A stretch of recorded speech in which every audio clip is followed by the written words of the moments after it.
Have you ever been scrolling through your social media feed and just felt a kind of mental whiplash? Bouncing from one intense emotion to the next? Well, today, we're going to pull back the curtain on that feeling. Turns out, it's not an accident at all. It's actually a design.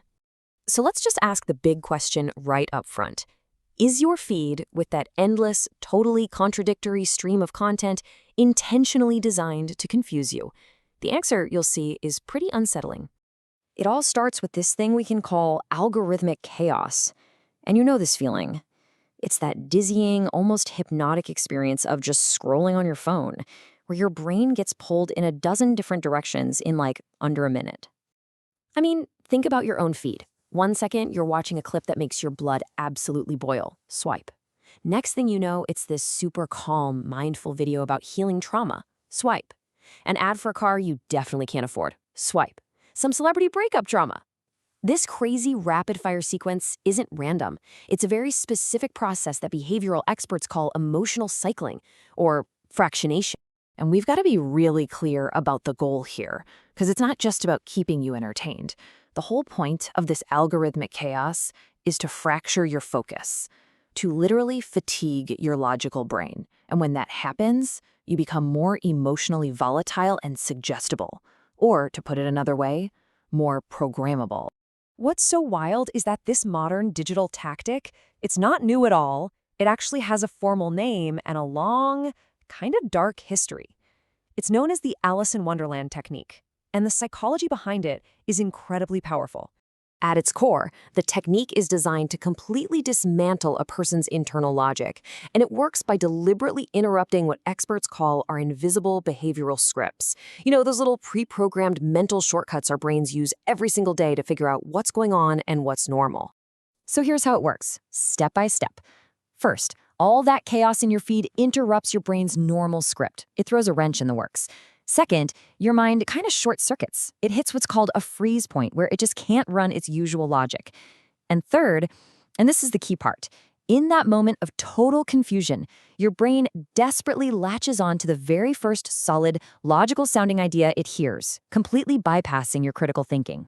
And get this, behavioral analysts say that this mental state of confusion feels, psychologically, exactly like the physical sensation of falling. Your mind is just flailing, completely disoriented and desperate for anything, literally anything, solid to hold on to. So the crucial point is this. Just like a person who's falling will grab a thorny branch to stop themselves, a confused mind will accept the next piece of information it's given without even checking if it's true. The need for stability completely overrides the need for accuracy. But, okay, where did this whole thing come from? Well, this technique wasn't dreamed up in some Silicon Valley boardroom. No, its origins are way darker. We're talking cults and counterintelligence. So the technique was actually developed back in the 1950s by L. Ron Hubbard, the founder of Scientology. Then, in 1961, declassified documents revealed something shocking. The CIA had copied his instructions pretty much word for word into their infamous QBARC counterintelligence interrogation manual.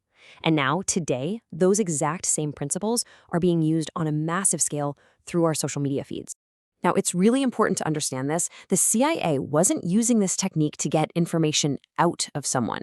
It was what they called a psychological softening tool. The goal was never to extract the truth. It was to overwrite the mind, to dismantle a person's logic so you could replace their reality with a whole new story. Which brings us right back to today. See, the interrogation room isn't some small, windowless chamber anymore. It's expanded, and now it fits right inside your pocket. As behavioral expert Chase Hughes puts it, they used to call it interrogation, but now it's just called content. The same psychological tools that were once used in warfare are now just repackaged as influencer marketing, online motivation, and self-help advice. But why does this work so well on so many of us? To really get why this is so effective, we have to go back and look at a classic, and frankly, pretty disturbing psychology study from 1962 at Yale, the Milgram experiment. In this study, they had regular people administer what they thought were electric shocks to another person, and the results were staggering. Every single participant went up to 250 volts, but what's really mind-blowing is that 2/3 of them, 2 out of every 3 people, went all the way to the maximum shock, A switch literally labeled XXX danger, just because a guy in a white lab coat told them to. That right there is the power of perceived authority. But today, the lab coat isn't a scientist in a university. No, it's an influencer with 1 million followers. It's a trending algorithm. It's the social proof of a digital tribe, all symbolized by that simple blue verified checkmark. So, all of this leads to a very personal question, right? Does this technique work on everyone equally? Or are some of us, more vulnerable, more suggestible than others? Well, according to experts in this world, effective manipulation isn't really about how skilled the manipulator is. It's about how good they are at selecting the right target. And they look for some really surprising and, let's be honest, kind of strange cues. And this is maybe one of the most bizarre and specific details from all the source material. Behavioral experts, drawing on feedback from thousands of hypnotists and interrogators, have pointed to one specific physical trait as a potential sign of high emotional suggestibility: extremely smooth, wrinkle-free lower eyelids. Okay, I know what you're thinking, but this isn't about beauty or anything like that. It's seen as a behavioral cue. Apparently, people with this trait are more prone to entering trance-like states and accepting suggestions without much resistance. It's treated as a kind of shortcut by some pros. We're talking cult recruiters, interrogators, negotiators, for spotting who might be the most easily persuaded. So, we've seen that our brains run on these invisible scripts to make sense of the world. But in an age of algorithmic chaos, an age designed specifically to interrupt those scripts, well, it leaves us with one last, really crucial question to think about. The script is always running. The only question is, who's writing yours?